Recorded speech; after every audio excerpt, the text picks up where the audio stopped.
Okay. All right. Okay, folks, if we can just give Ben a round of applause for coming in and having a chat with us.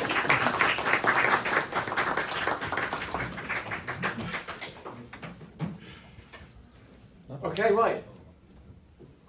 Hello. Hi. Is it say, are you... Question straight away, I love it. Question, are you Save the World or Battle, or are you Royal Battle release of working? Right, so first thing to get out of the way, because I have absolutely nothing to do with Fortnite. Sure. So if anyone now just wants to go and have their lunch, that's fine. But except that, so Fortnite is made using Unreal Engine. So I work for Epic Games. We make this thing called Unreal Engine, which I imagine you've probably heard of. It's the best engine, beginning with U, and indeed beginning with any other letter.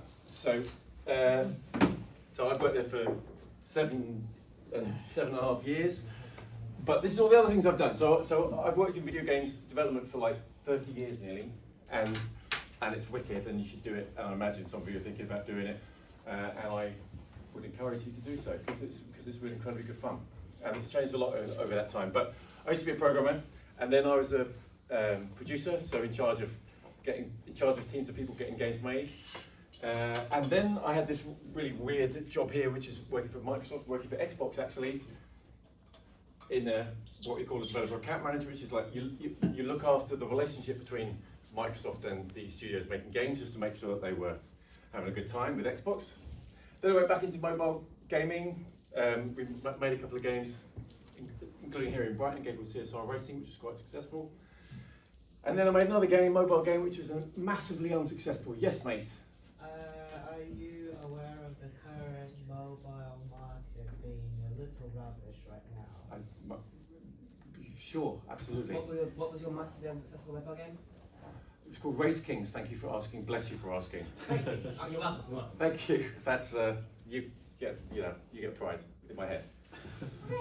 And then right. So, but what I want to talk about a little bit about today is now some of this stuff you're going to know, but this is like the quick version of like how games are made, how professional games are made, right? And the stuff you have to think about.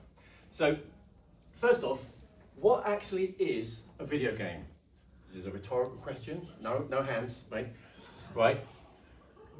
So in order to answer that question, we're going to take a step back. What is a computer? A computer, you tend to think of as a computer as a thing which you run different apps on, different programs on, right? You use it for web browsing, you use it for running Unreal, right?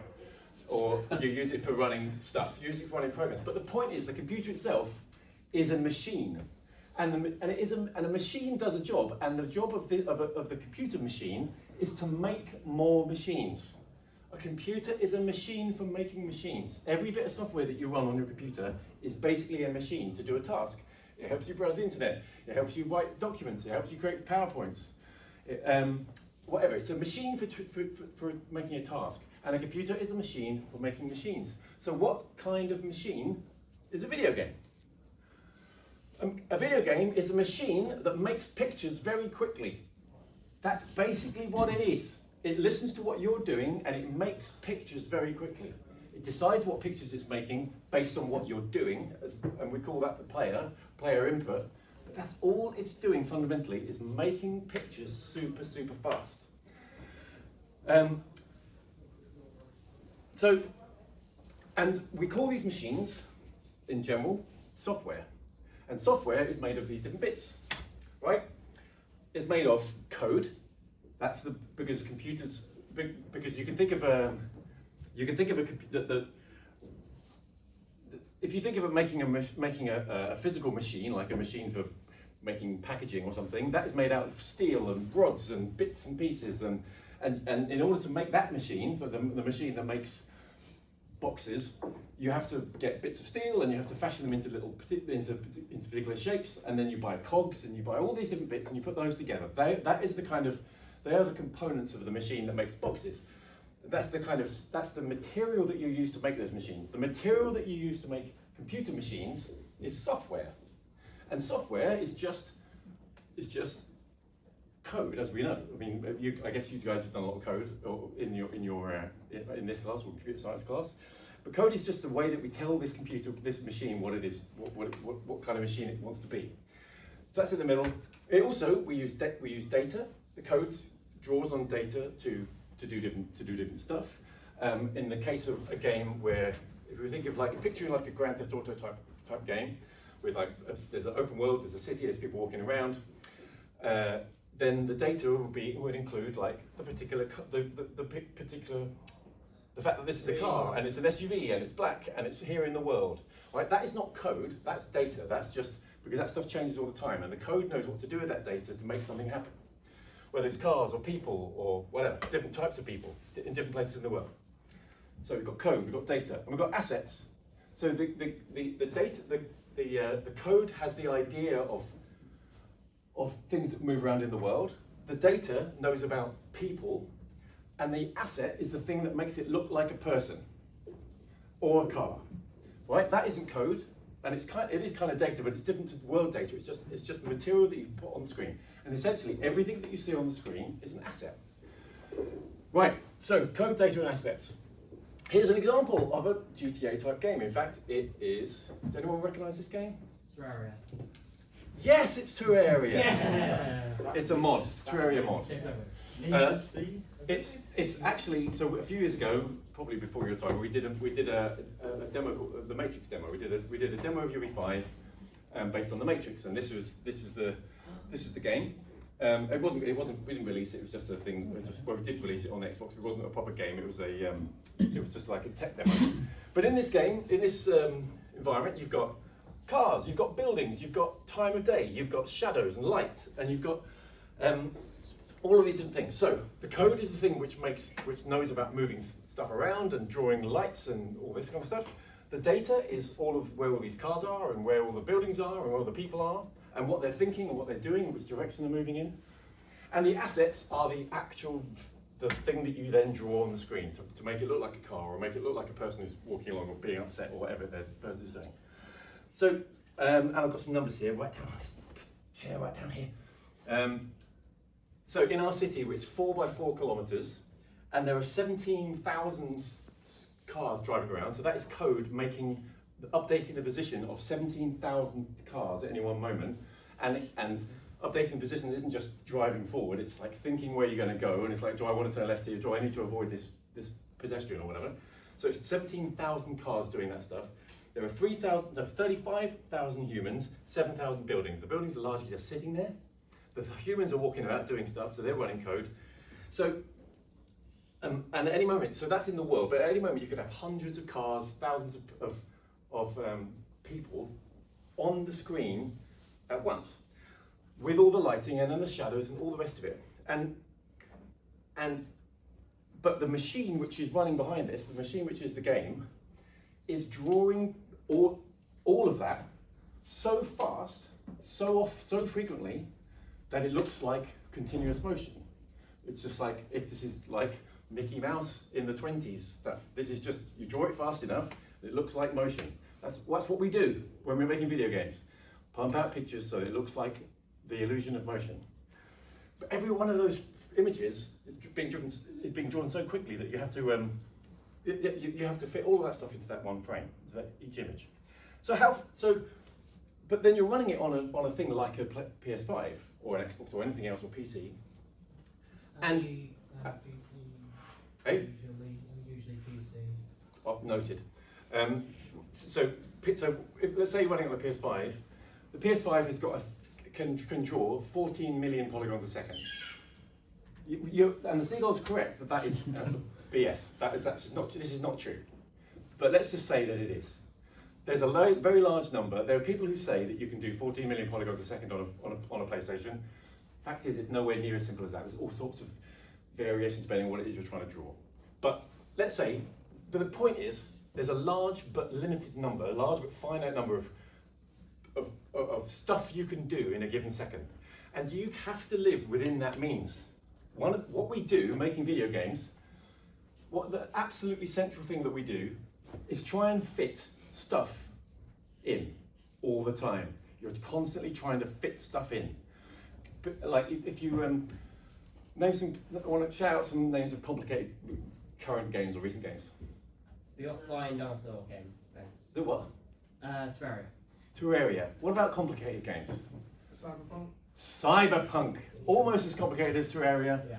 But yeah, go on. Monster Hunter Wilds. Monster Hunter Wilds, right? PC Guide. Black Myth. Black Myth Wukong. Excellent. Right. So those are great. And Black Myth, I believe, is like you need two 4090s to run. well, this is the thing. Of course you don't, because if you needed two 4090s to run it, no one would ever have played it. But and you can't even require that people have one 4090. You've got that whatever machine that game is running on will have limited capacity to do stuff. And you, as the game developer, or Game Science in the case of Black Myth, or CD Projekt Red in the case of Cyberpunk, or Capcom in the case of Monster Hunter, had to engineer that game, build that machine, build that code, build that data, build that assets, so that it fits inside the capacity and within the limits of the machine. So, and this is what we do. We're constantly trying to get as much cool stuff in, but you still need to get the suitcase closed. Right, let's switch gears just for a moment. This is what video game studios look like. And to be honest, it's a bit like what this room looks like, and that's great. This is the best thing about video games, about the business of working video games, is the people are every kind of people, right? You can have these three people can be sitting around a table chatting to each other, and there are so few tables in the world where those three people would be talking, right? And they may not have anything in common outside of the fact that all three of them want to build amazing experiences. Maybe these people, in this case, these top two are artists and they're building amazing content.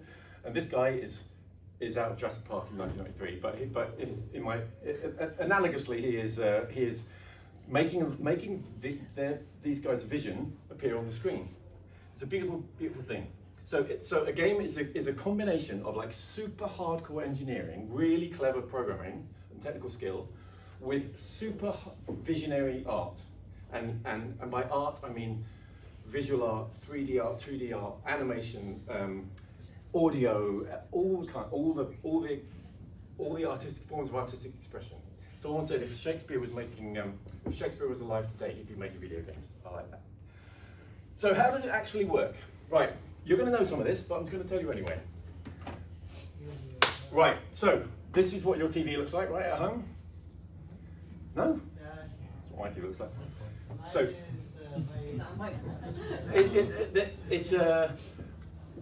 I'm just about old enough to remember that the TVs used to look like that. But anyway, so you've got a thing which your game is running on. You've got a thing you've got a TV which is where the pixels go, which is where the output of it. All these images you're creating every second go there.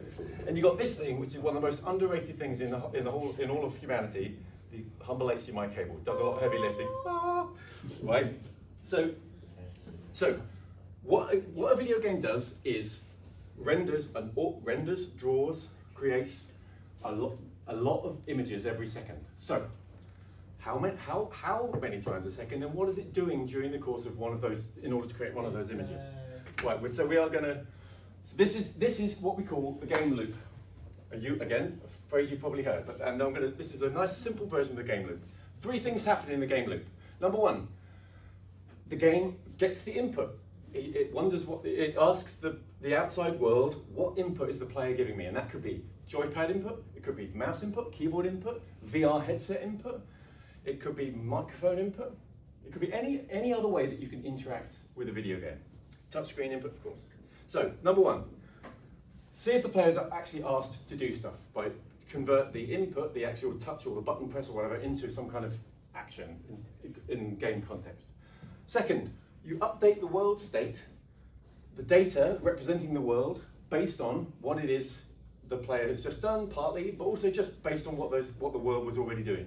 The world, like if someone's just walking along, and it has nothing to do with what the player's doing, then they still take another step. And a car just takes another driving step. And but then maybe other things happen because the player's done something, you've fired or you've jumped or you've done something, right? But anyway, so you update the whole of the world based on what you've done and what it was doing already. And then once you've finished updating the whole of the world, you render you render a frame, you draw a picture, you take it, you see what the player's view of that data is based on where the camera is, and you draw a picture and you put it on the screen. Show the frame. And then you do it again. And then that's another frame, and another frame, and you do that fast enough, and it's the illusion of motion with some input from the player. Easy peasy, right. So how many times are we going around this loop? Right, it depends on what kind of game you've got. If you've got like a slow, kind of quite slow paced game, like maybe Terraria, although it does get a bit hairy at times with boss battles, but maybe you've got a slow paced game, nothing's happening to it, it's not very twitchy, you've got lots of things going on. So you might want to take a bit more time to allow everything to think about what it's doing, and it's not so, reaction time isn't so important. That game is probably 30 frames a second, right? So the machine, which is the video game, is drawing 30 frames, 30 images every second to give you the illusion of motion. If you do that, if you're doing a thing 30 times a second, then each of those things takes 33.3 milliseconds. That's just maths, right? Because that times 30 equals 1 second. So 30 frames a second, and you've got 33 milliseconds to draw that image. What if you've got, oh right, okay, that is 30 game loops, right? Every one of these, you are updating the whole, you're taking the input, updating the whole world, drawing the image. Updating the whole world, drawing the image. Input, whole world. Remember that this could be, go back to that Matrix demo, the Matrix thing, 35,000 humans, 17,000 cars. I can't remember, these are the real numbers I use, but anyway, whatever. Tons and tons of all these things that you've got to update all of this stuff every single time on this little blue bit, right? So you're updating 35,000 things, 30 times a second. Computers are flipping amazing, right? That's one of the lessons. Computers are really, really clever things. Anyway, so 30 times a second. So what if you're making a racing game?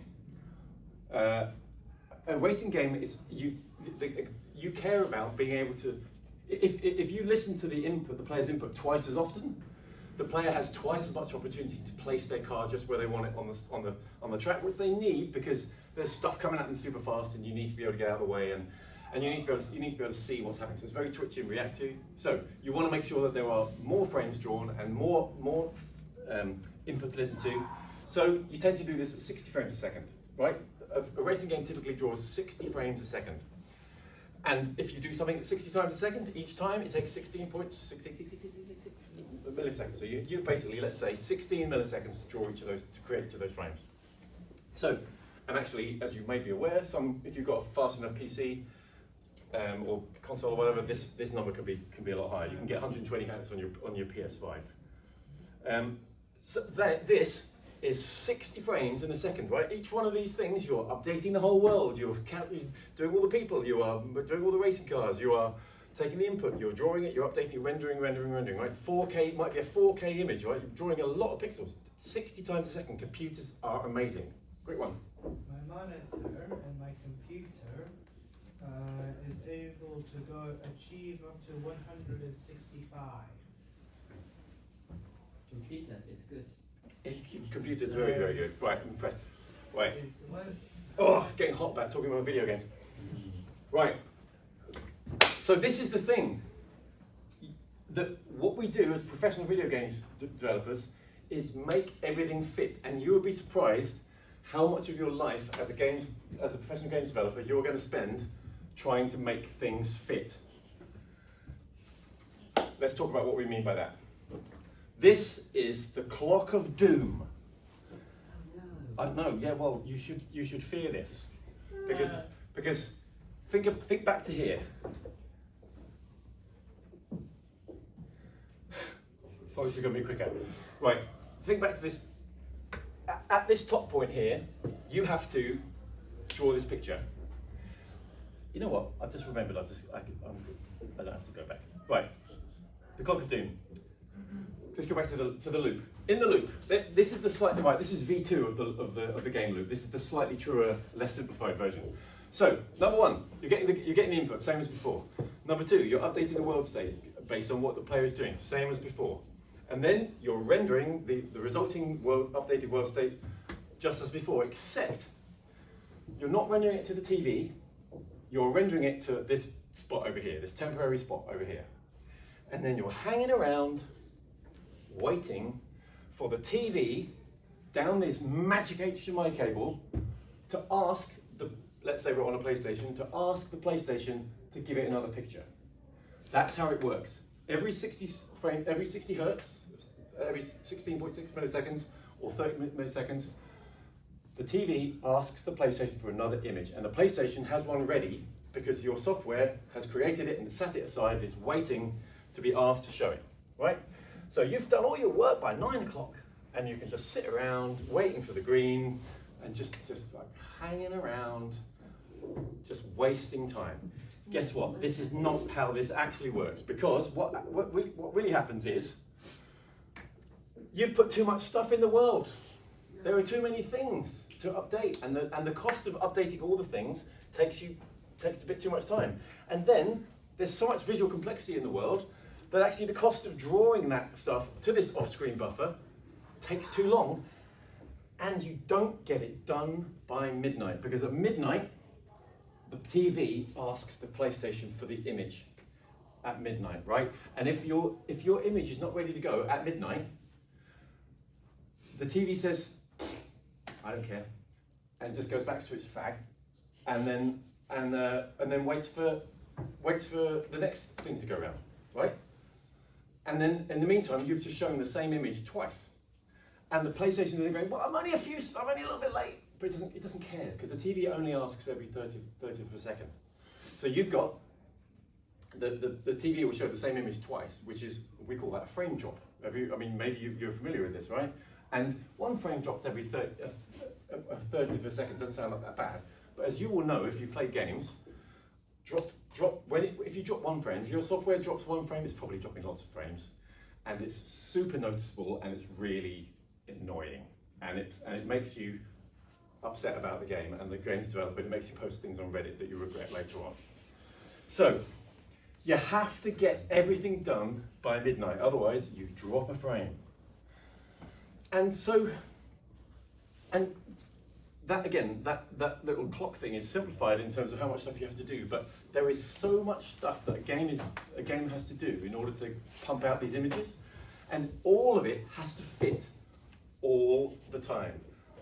You've got visual stuff that has to fit into the GPU. The GPU is the bit of the computer that does the drawing, as I probably don't need to tell this room. But again, limited capacity, 14 million polygons. It's not 40 million, but imagine it's 40 million polygons. You've got to fit that. The CPU is doing stuff like moving things around, AI, physics, all this stuff. That also has limited capacity. It's got to do that. You've got RAM. The only things that you can draw on the screen are in terms of assets, are assets that you have in RAM. And so you have to make sure that you have all of the assets in RAM that you need in order to draw this image. And if you don't have that, it goes off to find them. It takes ages, and you drop more frames. You have to make everything fit into RAM. And then same thing with network, and also you have to make sure that you get this whole game done in the time you have available, which is driven by how much money you have to make this game. So that's a higher level thing. But you always have to. Everything has to fit. When the HDMI cable comes asking at midnight, you've got to be ready. But often, in fact, all the time, on every game I've ever worked on, and every game you ever will work on, there will come a moment.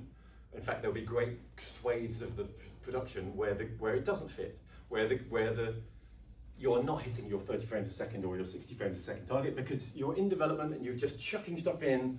Well, there's different philosophies of how to do this, but there is a philosophy that says, chuck everything in, make it look great, prove our gameplay, and then once we know what our game is going to be, then we start optimizing and trying to pull that back. Maybe we're up to like 2 a.m. or 3 a.m. Just keep making everything run faster so that you can get it in every time by midnight, right? Every single time. So there's different things you can do. I'm not going to go into all of this, but you can optimize the code to make that update world thing take less time. You can optimize the content to make the rendering take less time, and there's lots of other things you can do. And amazing engines like Unreal Engine include lots of tools that allow you to do this. Right. So this next bit is probably a bit simple for this audience, but so I'll whiz through it. I'll whiz through it holding this up. So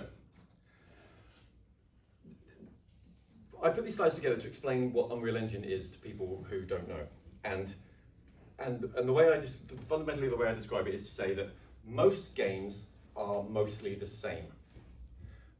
Monster Hunter Wilds and Terraria are not, but at the same time they kind of are. They've both got environments full of 2D or 3D assets. They've got autonomous things that move around doing their own monsters in the case of Monster Hunter Wild and all the kind of various mobs in Terraria. And they do stuff and they're thinking and doing and acting. You've got something which the player controls. You've got a camera that decides what it is you're looking at right now and which bit of this whole world is being drawn right now. You've got various rules for how the world behaves. Time of day, like how often creatures are created, how often the pirates come and attack you, or whatever it is. And you've got audio, sound effects, and music. And you've got a user interface. You've got HUD telling you like how much health you've got, or how many points you've got, or whatever it is, or what the Y button will do if you press it. All of this stuff could be Terraria, or it could be Cyberpunk, or it could be Monster Hunter, or anything else. So, and the point about Unreal is that it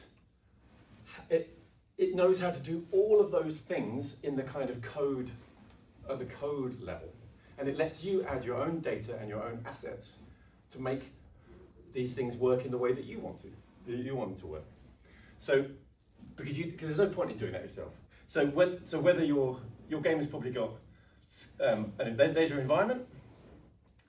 There's some static assets and 3D assets, which this is obviously Lego Fortnite. There we go, lawyers. So that's just stuff that sits in the world, not kind of moving. Then you've got these skeletal animating meshes that do move around. Also 3D meshes, but they actually animate and change.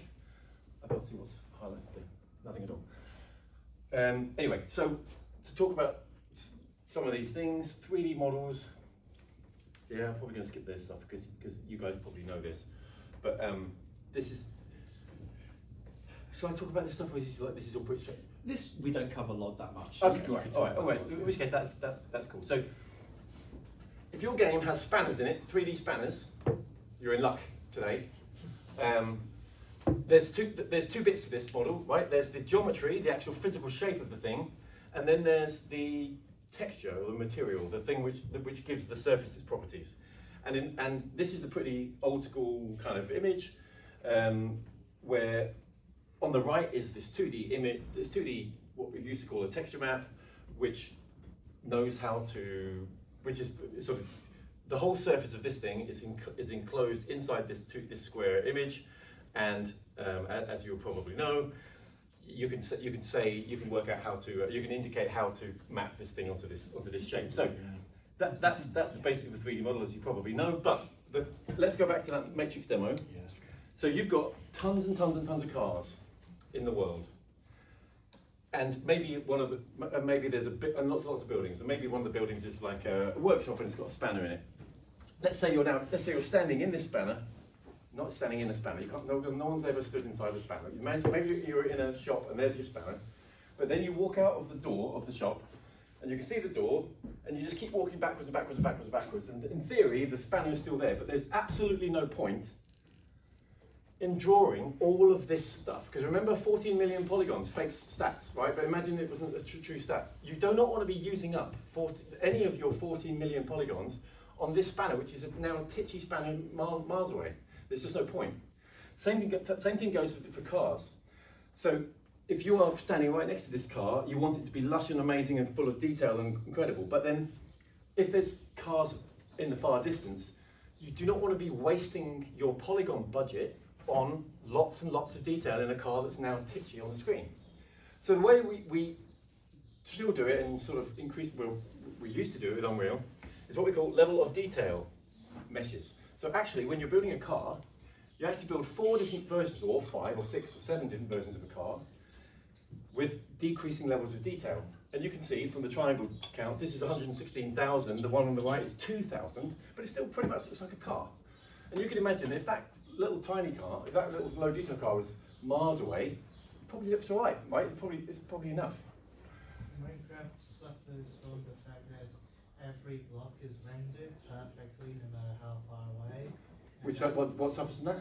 Minecraft. Yeah. Well, right. So, but Minecraft have got their own way of dealing with this, and then their engine is very constrained because of the way that the voxels work. So they have options for doing this, for optimizing this. But let's say that there's 50, or if you can picture back that image I showed earlier of the scene at the crossroads, there's probably 200 cars there, and in principle there's your own car, which is going to be maximum detail, but then the ones that are maybe 20 meters away go to this level of detail, and the ones that are probably 20 meters beyond that go to the next level of detail, and the ones that are 20 meters beyond that go to the far level of detail, right? And so, and in doing that, you can fit 50 or plus of those low detail cars in the same budget as one of the one of the hero cars. So this is great. This is how a lot of games, or GTA and anything that isn't written in Unreal 5 works exactly like this. Monster Hunter works like this, Cyberpunk works like this. Terraria does not work like this. Terraria is a different thing, I know. But Minecraft is a whole different kettle of fish, but because of the unique way that they render. But the thing is, while this works, you can imagine it's a bit of a pain. You've got a few things to deal with. How many of these do you build? How many? Is 4 enough? You've got to know. At the beginning of your game, because bear in mind you start building these assets well before you're shipping the game. I mean, like years before you're shipping the game. You've got to know, what should this number be, right? If you guys have done 3D modeling, you know that maybe you've done 3D modeling where you've had a polygon budget. What is your budget? It's 100. Why 116? Where did that number come from? Now, why not do 300 and have extra detail everywhere? So someone on the production team is going to work out how many cars we likely have on the screen, how many buildings, how much stuff, and apportion budgets for all of this stuff out to the artists. And then everyone's going to cross their fingers and hope that's right. So again, same thing with all these other numbers. You have to guess somewhat. So, and also, how many of these LODs are you going to need? Maybe we need a 1,000 or a 500 polygon versions at the end. Maybe we do. But you're not going to know this until way down the track. So that's kind of a difficult thing to work out. And then you've got to build the damn things. But if you're using Unreal Engine 5, this is a bit where I found maybe like I'm just trying to sell you Unreal Engine 5. You don't have to do this anymore, because we've got this thing called Nanite. Has anyone heard of Nanite? Yeah, a couple of people. Great. So there's two fancy things in Unreal Engine 5, two texts, new in UE5, which is Nanite and Lumen. And Nanite is a technology that works out the LODs dynamically all the time. So you can build your buildings or your cars, whatever, in absolute maximum crazy mental detail, and then you put it in the world, and then the game, the renderer, knows how far away you are from these polygons, and if the polygons get too small because you're too far away, it just kind of combines them into one. So the picture on the right is the same image. Every color is a pixel, is a polygon. Sorry, every color is a polygon. So you've got super high frequency detail here, which is this stuff, because this is all actual detail. It's modeled by artists. But then, as you get further away, it stitches things together so that the resulting number of polygons on the screen is affordable. You just don't have to worry about it anymore. And then it's witchcraft. This is witchcraft. The witch. But it actually, because that'd be burning a very expensive computer. Well, yeah. It's not witchcraft on a legal basis, but it is witchcraft in a kind of spiritual. Yeah. It's Magic. Yeah. So that's Nanite. Right. Materials. You'll know something about this, but this is like the surface of our 3D models use materials. I'm going to skip through this a bit because I think you know what a material is probably. Am I right? Yeah. I talked a little bit of character animation, but have you done some of this stuff as well? You can talk about that. Okay. Well, so I've just quickly to talk about it. Right. So I had like Lego characters. If you've got, so a car is one thing because it's okay, not a car. A spanner is one thing because a spanner's a spanner. Spanner's always going to look like a spanner. A building's always going to look like a building, putting aside like whether you can open doors or whatever. But it's a static mesh. But a character walking along like this is not a static mesh, but it's built using the same static mesh. I mean, you've probably seen these characters start off like with these.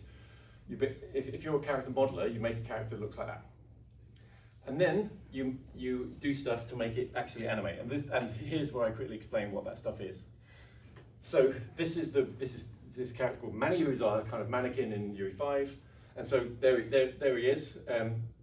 And so there's two things of note here. One is the mesh, just the kind of the bit that looks like the skin of a human. That's just a static mesh. It's been created by an artist. But then the white lines are bones in a skeleton. And the point about this is the technical term, not the anatomical term. So you build what's called a skeleton inside this character, and they correspond pretty closely to real bones, anatomical bones. And then you do a thing called weighting, where you weighting, W-E-I-G-H-T, where you attach the geometry from the character to the bone which is nearest that geometry. And that means that when you move the bone, the geometry comes with it. That's the very, very fast way of describing how skeletal animation works. But if you set up your character correctly and you do the weighting, and putting the bones in the right place in the first place is called rigging, and attaching the bones to the skin is called weighting. If you do all that well, then as you move those bones around, the bits of the character come with it, and you can strike poses. And then you put the character into pose. You take a snapshot, which you call a keyframe, and then you change the character a bit, and then you take another keyframe, and then you change it a bit more, and so on.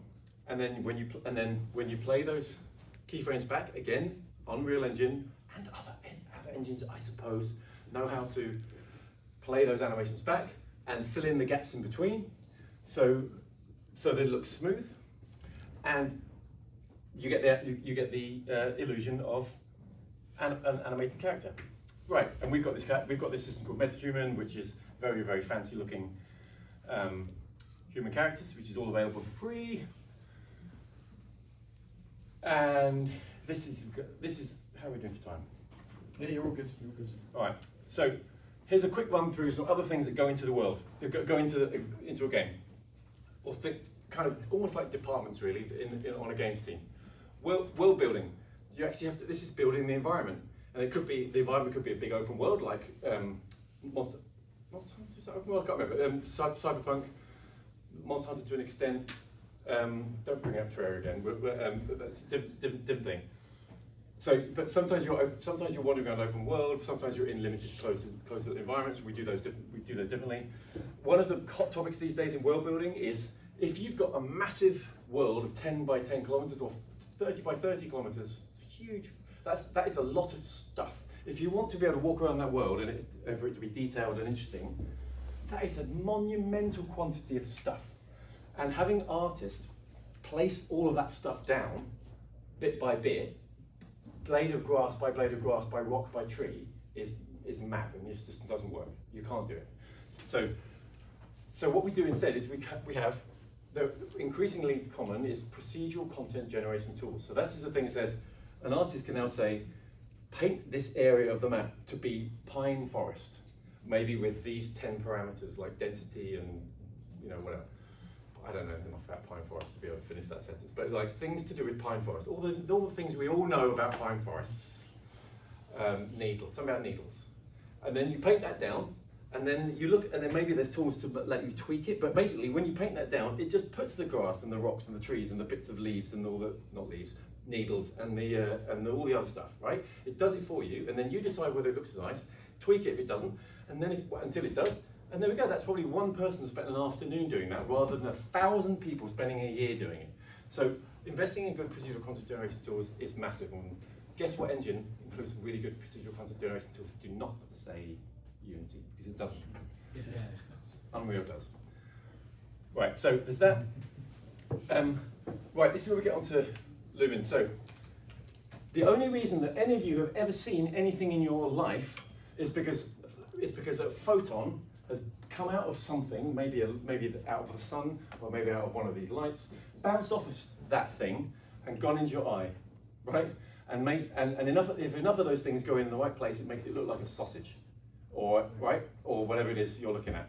So this is but if you're going to make a video game, if you're going to make a video game, the machine which is a video game, work in that way by bouncing all of these individual photons, or good luck with that, because that is you are not going to get that done by midnight, right? You are going to be your TV is going to be sitting there, cigarette after cigarette, waiting for you to finish drawing this scene. And that is actually how, going back to Jurassic Park, that is how the CG movies are made. They actually do simulate all those bouncing photons, and you get the best results, but they can take an hour to render one frame, because it doesn't matter. Because once you've rendered it, you render that and all the other frames, you just put them together and it looks like a movie, because there's no interactivity. They don't have the curse of midnight, because they don't have to have, they know what image they're going to make every time. It's the same for everybody, every time. So they can afford to take the time. But we can't, because we've got to get it done by midnight. So video game land has always approximated the way that lights work by using methods. And you can either do it dynamically and you get pretty good lighting, and we've all been playing games for years and lighting looks pretty good. Or if you really want, if you're in a situation where the light doesn't change, then there's a technique called baking the light maps, where you do that kind of bouncing the photons, but you do it once, and then the results you store in a special way that means that you can walk around in that environment.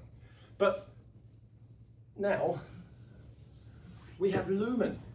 In UE5, Lumen bounces the damn photons around and gets it done by midnight. Woohoo! Yay! Yeah, right? Am I right? So generous. You're so welcome. This is the least I can do. It's all me, of course. I mean, I wrote all of Lumen, and all of everything you see here is absolutely all because of me. It's not. None of it is. But Lumen works by bouncing these lights. So when a light hits there, what it actually does is it comes up here and lights up the ceiling a little bit, and it makes it a little bit this color, that's how real world works, and that's what in the old dynamic lighting you couldn't get. And so that's anyway. So Lumen for the win. Gameplay, you've got AI, characters, things walking around. AI in the old sense of things, autonomous creatures walking around, deciding whether they're going to walk up down their patrol routes, or deciding whether they're going to attack you or sell you a sausage or something. Right. So and in Unreal you can write that stuff in AI or in C++, or you can write it in Blueprints, which is our kind of visual scripting. You've got similar sort of things. I'll skip past this. Physics. It turns out that actual physics, the way that the real physics works in the real world, is actually entirely simulatable. You can write computer code. So you can basically make a machine using a computer that where the output is is physics exactly as we all understand it. Things rolling, hitting, bouncing, falling to bits. It's a really well understood thing, and so we have a physics engine in Unreal called Chaos, which is really good, and you can use it and to do your physics-based gameplay. I'm going to skip this stuff. Right, here's why games are way harder to build than movies, and so much cooler than movies. In a movie, every single frame is fixed. I mentioned this, right? If you've seen a movie and I've seen the same movie, we've both seen exactly the same movie. There is no way that my experience of that movie, at least in terms of what I see, is any different. But needless to say, that is not the case with games. Every single image, every single playthrough of a game is going to be different because of basically the different inputs that you've made. But movies get to decide that far in advance and just draw what it is that they know is going to come up. The frames, it doesn't matter how long it takes to draw the frame. Doesn't matter how long it takes to draw the frame, because the only thing that matters is the frame at the end. You just dump it into a big old movie. Everything that the viewer of the movie sees is completely controlled. If we're having a movie based on me doing this right now, there could be a camera, in fact there is. Hi, camera. So this camera has been placed there, and there is no way of knowing what's behind the camera. There's people watching this movie for decades to come will not have any idea of what's happening on the other side of that camera, because it doesn't exist as far as that movie is concerned. And it also doesn't matter how much stuff you have in the frame. It doesn't matter how many high quality cars you've put in the frame, or how many people you've got walking around. It doesn't matter, because there are no limits. It's easy, right? And yet, nothing has to do any thinking. A game is not a linear. A game is not. So a movie is a bit like a document. There isn't a lot of difference between a movie and a Word document or a slide or this slideshow. It's just a thing that exists and it's the same every time. A game is not that thing. A game is a machine. A game is a machine for making images based on what you want, how you want to interact with it. Every single frame, every image is rendered in the fraction of a second before it's shown and then thrown away. You can look absolutely anywhere. The whole thing about midnight, you've got to update the world, draw everything, and you've got to do it by midnight. It doesn't matter. That has to be true, whether you're looking this way or that way or underneath this, or you're standing on top of a building, or you're inside that shop, or you're outside that shop, or if you're driving at 200 miles an hour down the street, if you're wearing this costume, that costume, if you're in this car, that car, if this quest is running, or if this kind of massive set piece is running in the game or not, or if you're fighting this massive beast or you're not, every single time it has to finish by midnight. Every time. There's no, you cannot get out of that. Right? That's hard, but it's also fun. Also, everything I just said has to work on PC, whether you've got this graphics card or that graphics card, PS5, Xbox, Switch, God help you if you're trying to get your game running on Switch, on your mobile, whatever. It's got to run on every bit of hardware, and it has to do it and also the world is doing its own thing all the time, which it also has to. So the challenge of making a video game is you make every frame look nice and render fast on every platform, whatever the player is doing, whatever they're looking at, and whatever is happening in the world, while the world reacts to everything the player is doing, and by midnight every time. A movie just has to make every frame look nice. That's why we are doing cool things, doing cooler things than the movie. Best in every single way. That's exactly my point. You've taken the correct takeaway from this. I think you know that because it's literally there. Couple of minutes just to talk about this is the end of it. So here are the kind of rough, broad, average phases that a professional video game project goes through. I've been through this loop many times. So, and it's different for different people, but it's more or less the same. So first, concept stage. Why are we making this game? What game are we making and why are we making it? You've got to prove a business case. At the end of the day, much as it's art, we also want to make money out of these games so that we can pay the mortgage, which allows us to make the next game. Or we might just want to make a game so that we make £1 billion trillion, which is also nice. But why is your game going to make £1 billion trillion? Why does it exist? Where does it fit in the world? What's the argument for asking someone to give you some money for it? For this, you use a small team. There's probably only a few people on it, and you spend a few months. And the outcome of this is some images, maybe that you look at and go, "That's inspiring. That helps me understand what this game is going to be about." It might be a gameplay test, which is like a grey box environment where you just a little interactive thing which makes you go, "Oh, that's fun," as you run around, or just like some kind of movement, interesting locomotion or some interesting mechanic. It looks rubbish, but it's fine. You play it and you go, "Oh yeah, there's something there."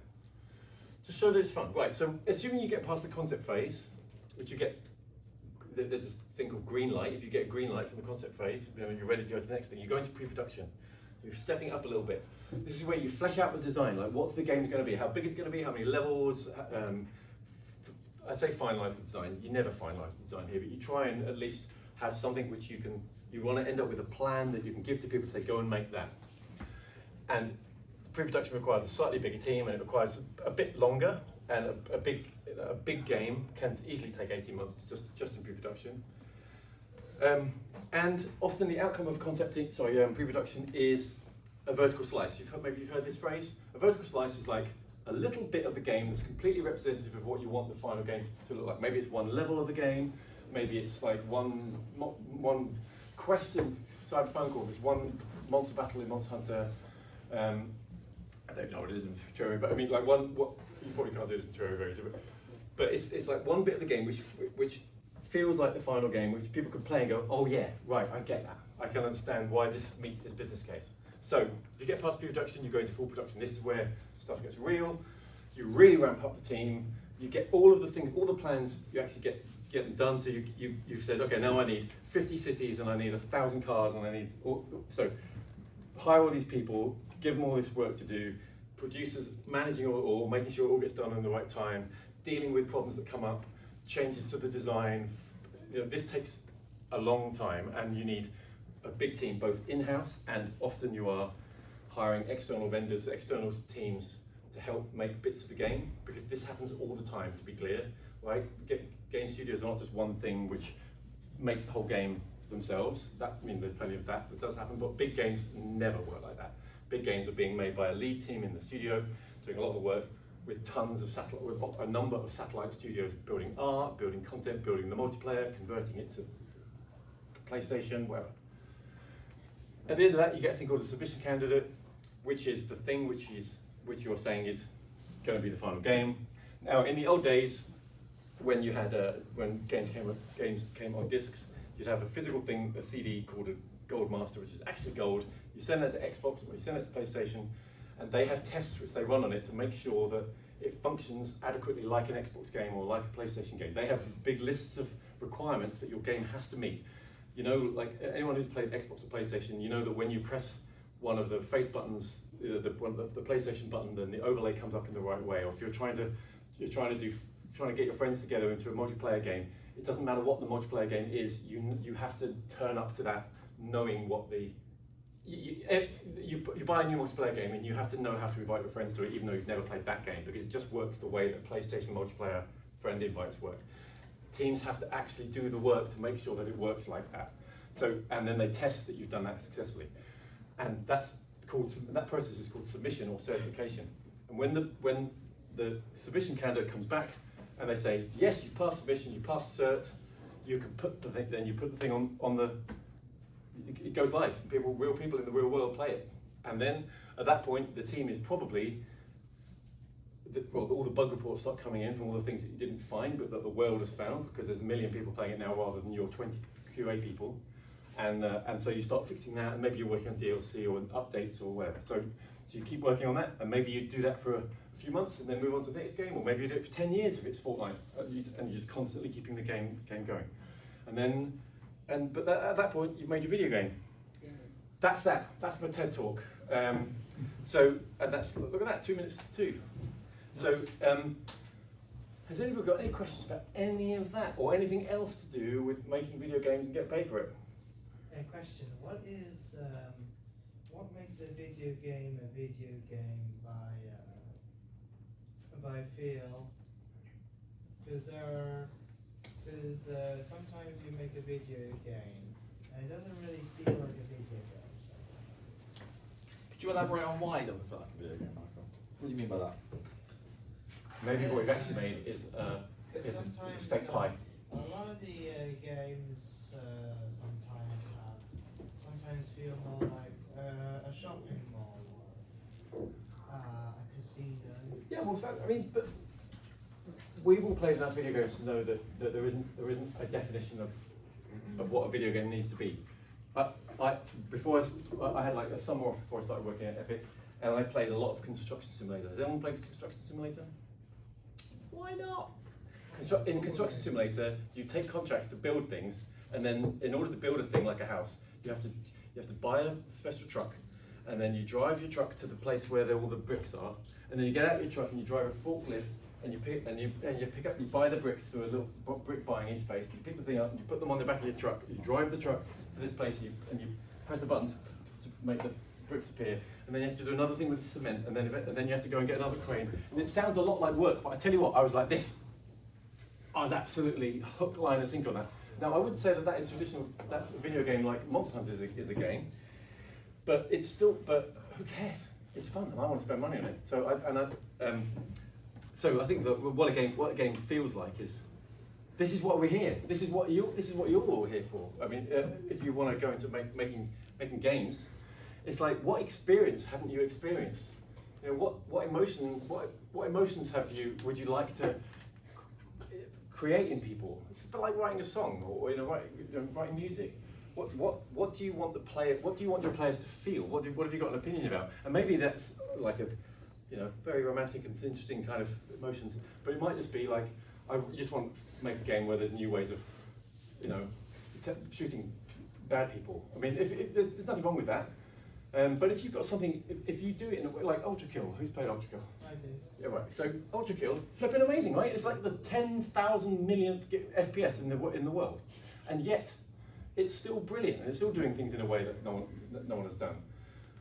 So it doesn't matter whether it's those are two very different examples of kind of things that you can do that we want to create in our world. Who is thinking about going into this as a career? Cool. Well, good luck to you all. If you've got, so what I would recommend, I mean,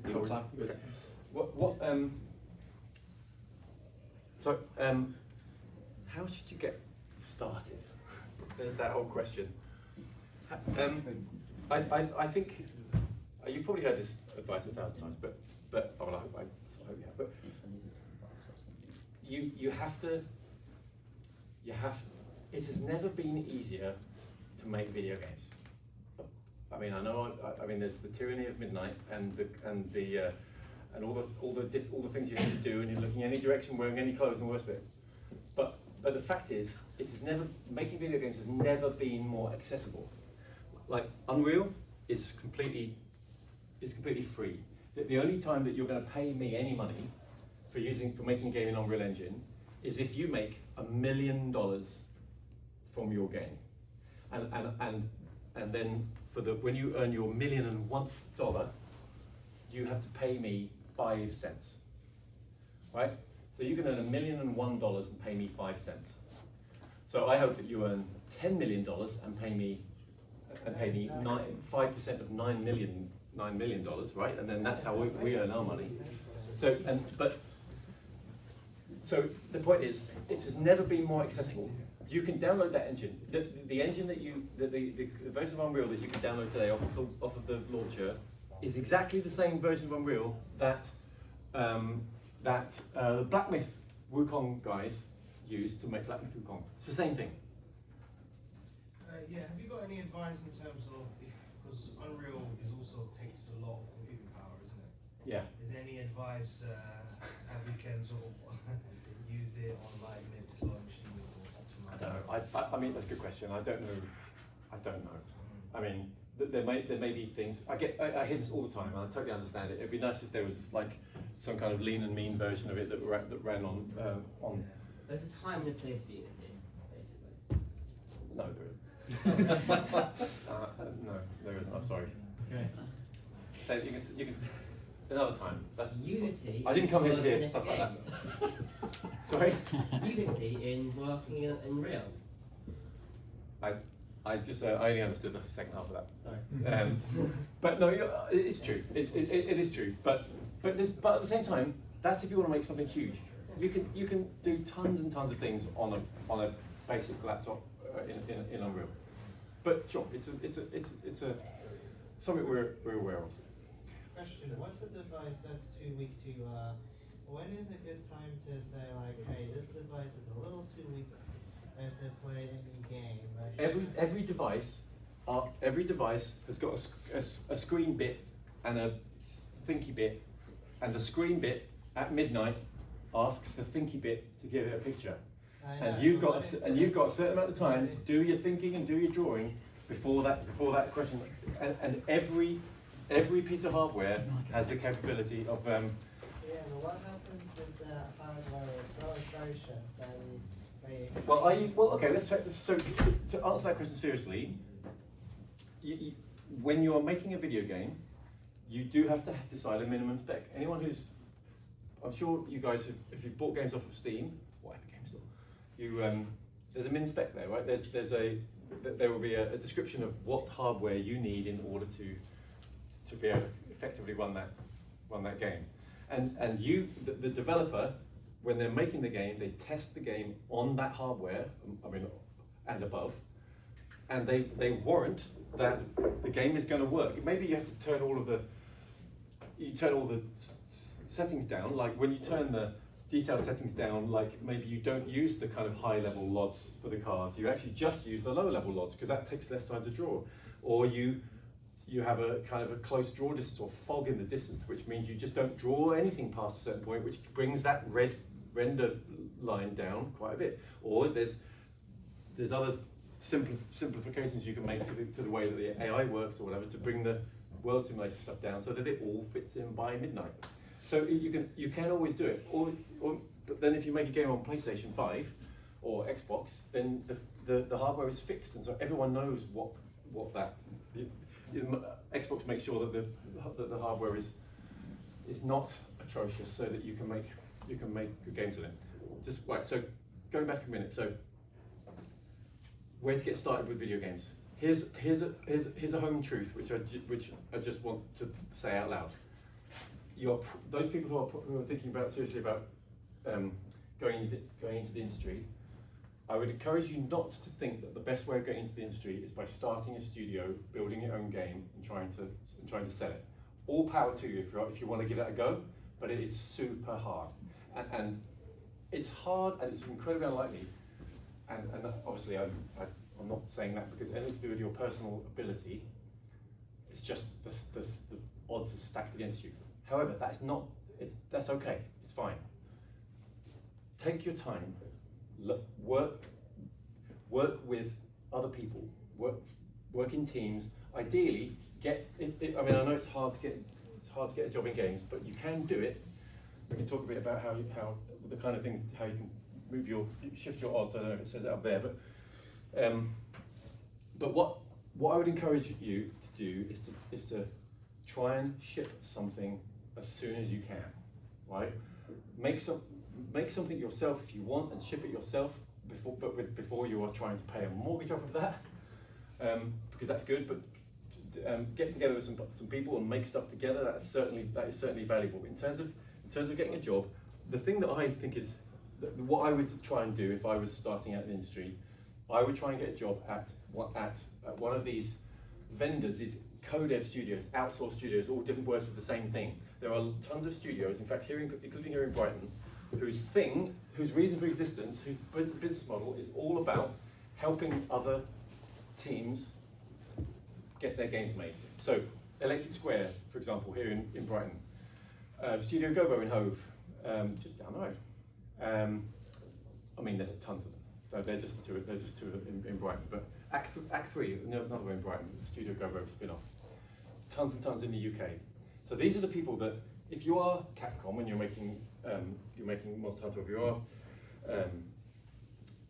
CD Projekt Red and you're making Witcher, Cyberpunk, or Witcher now, you outsource some of the hard work to these people. So you maybe give internally in your internal studio, you work out what it takes to make one mission, say, and you need this amount of content, you need this amount of code, blah blah blah blah blah, and you make one kind of mission that shows what a Witcher mission needs to look like, and then one sec, mate, and then